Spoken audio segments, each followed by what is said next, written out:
Ain't no half stepping with Marcus J. Live from the Den, Legacy Internet Radio. Thank y'all, everybody, rocking with us. We appreciate the love that we're getting. Of course, special thank you to our brother, the coach, who was with us earlier. Special thank you to our brother, Big Mike, who's still here with us in studio. Special thank you to our brother, Brian Evans, who's here in studio. And, of course, Big Bro Joe, always holding me down. As I mentioned in the last segment, we always make sure that we do our history segment. And typically, the history segment is usually done in the end of the show during the rants and the closings. But I wanted to take a moment to kind of do a little bit more with history this month, or this week, I should say, because of what this month is. February, as we know, is Black History Month. So obviously that is going to be the history for tonight. Now, as a black man, I feel great pride and reverence for this time of year, because it's at this time of year where we focus on the contributions of black people to the history and experiences of us all here in what I like to call the New World. Many folks, however, are uninformed about the origins of Black History Month and the reasons for its necessity. You hear things like, we don't need Black History Month. We should celebrate Black history all the time. Or you hear, what difference does it make? It's the shortest month anyway. Or the one that really irks me, they gave us the shortest month. Almost as if the speaker is taking a shot at the organizers. So let's dispel some of the misnomers about Black History Month. First, we absolutely do need Black History Month. The predominant history and the foundation of this country is European history. You heard me earlier say that white folks are the default, and it's true. The history of this country's first immigrants who came here to start anew. We spent so much time in our youth learning about the Roman world domination and the British world domination and how great these eras and these cultures were. In some cases, the descendants of those cultures can trace their lineage right back to those prominent figures found in those history books. Because we as black people were stolen from our homeland and forced into bondage here in this new world founded by European immigrants, our names were erased, our cultures eradicated, and our history dissolved. It is because of our indomitable spirit and soul that with time, we were able to rise above the chains and bondage to contribute greatly in the world that was once foreign to us and became invaluable in virtually every aspect of the new culture, inventing things as disparate but essential as the Almanac by Benjamin Banneker in 1791, the golf tee by George Franklin Grant on December 12, 1899, the horseshoe by James Ricks on March 30th, 1885, the traffic light by Garrett Morgan on November 20th, 1923, and of course, peanut butter by George Washington Carver in 1896, just to name a few. Black History Month wasn't given to us because it was the shortest month. It wasn't like that at all. Black History Month had its beginnings in 1926 when historian Carter G. Woodson and the Association for the Study of Negro Life and History announced that the second week of February will be known as Negro History Week. This week was chosen because it marked the birthdays of both Abraham Lincoln and Frederick Douglass. Woodson created the holiday with the hope that eventually it would be eliminated when black history became fundamental to American history. In 1976, the federal government acknowledged the expansion of Negro History Week to Black History Month by the leaders of the Black United Students at Kent State University in Ohio in February of 1969. The first official celebration of Black History Month occurred at Kent State in February 1970.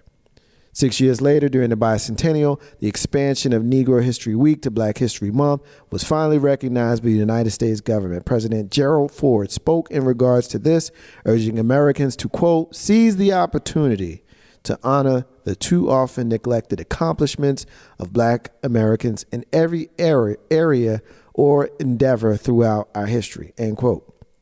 And while we love the acknowledgement and expansion conferred by the United States government, it was a black man, historian Carter G. Woodson, who created Negro History Week, which became Black History Month, and because of the efforts of the Black United Students at Kent State University, Black History Month became nationally recognized.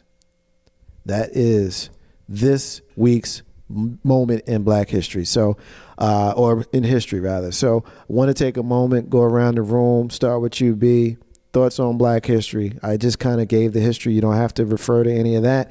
Just your thoughts on Black history and Black History Month here in the United States of America. Definitely something that we need. Keep in mind the key word is history. Always remember your history. Always know that we have a long way to go as people. Once again, I said earlier in the show that we desegregated in 1968, which is less than 59 years ago, which isn't a whole lot of time. So it's a lot of ground that we need to catch up on. And this comes from us coming to school and taking school seriously, paying attention to politics, paying attention to the people that represent your district, that represent your Senate, that represent your General Assembly. You need to pay more attention, guys.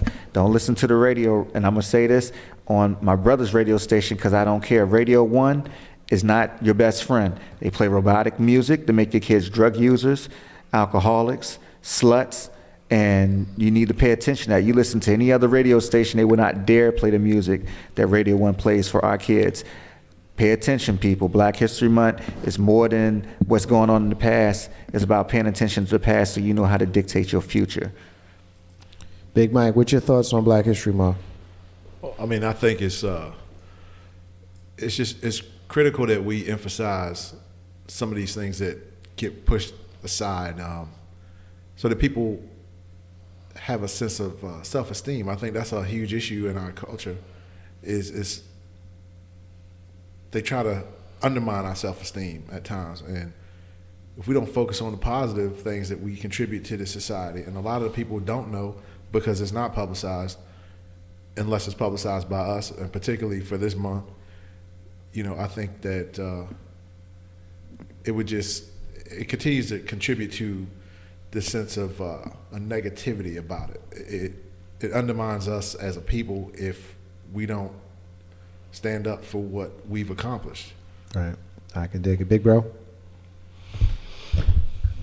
Well, Black History Month. It's a word, 2 words rather. Black history. It's only a month long.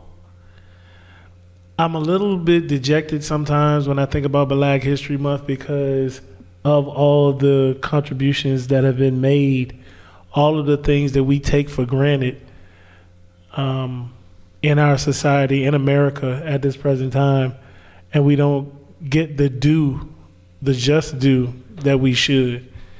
I know for me, Black History Month is always short, and I feel that we come up short. So once again, parents, it's your responsibility to make sure that your children understand what we as a people have done. We should always be uplifting each other. And because we go on to this Facebook, we go on to Snapchat, we go on to YouTube, we go on to World Star Hip Hop, and we see these different things. And the only thing positive for the majority of the time we see is some kids fighting each other, beating somebody up, or something stupid. Mm-hmm. We have definitely got to put an end to that nonsense. We've got to beat, I would say beat our kids if I won't get in trouble, but you need to put your, you need to put your foot down, black men, and make a positive history for your families. That's what I'm going to say about that. And #step on Marcus J, live from the Den Legacy Internet Radio, 804-402-2893. We said it perfectly. Black History Month is important. I laid it out for you with the history of it, what it means to me and why it's imperative. Big Mike shared his thoughts. My mentor, Brother B, shared his thoughts. And my big bro, Joe, shared his. If you want to share yours, hit us up in social media or call us at 804-402-2893. All right, we can take our final break of the night. When we come back, I'm going to tell you why I've been playing the kind of music that I've been playing tonight.